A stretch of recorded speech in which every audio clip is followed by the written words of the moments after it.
Now, for many Aussies, their pets are part of their family, like Pep is for you. But with changing routines and more time spent at home, the pandemic unleashed a whole lot of challenges for our furry little friends. Yeah, anxiety, particularly around separation, has skyrocketed in dogs.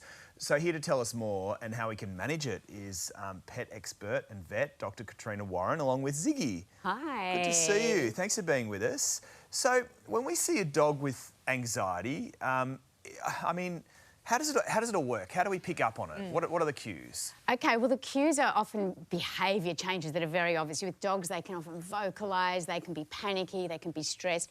A lot of people are very familiar with the term separation anxiety. Yes. And look, it is a combination of nature and nurture. So there's a genetic component and there's also a component, environment and training and how they are raised. So COVID-19 then has exacerbated it, right? Absolutely. The nurture part. Yes, because a lot of people ran out and got puppies. Puppies were being churned out from puppy factories. They weren't being socialised properly from an early age. We were at home all the time and puppies weren't being taught the coping skills to be able to deal with time on their own. And a lot of people got smaller breeds. Now, this is Ziggy. He's an Italian greyhound. He's looking, there's Mum. Mum's over there, Abby.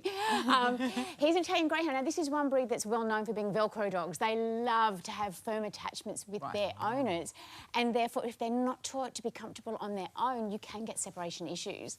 And we can see Ziggy is looking a little bit anxious there. These guys always look anxious, I've got to say. I've never met an Italian greyhound that doesn't pull the anxious face. So, Doctor, you get a new dog. Yep.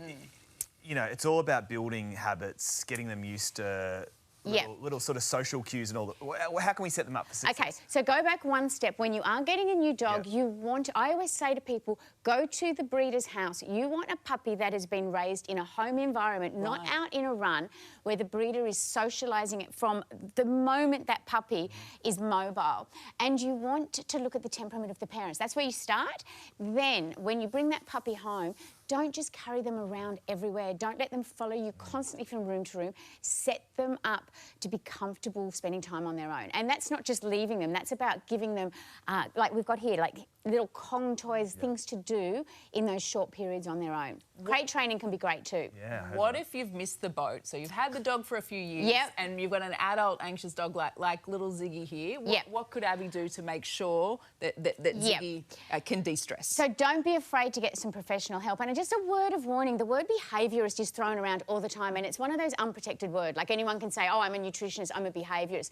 Not everyone is qualified as a behaviourist. So choose your trainer or behaviourist very carefully. Then you just want to set very consistent routines. You want to make your entries and exits from the house nice and low level, and then give them lots of things to do. And just like with people, exercise can really help dogs to relax a little bit when you're not around. And meds?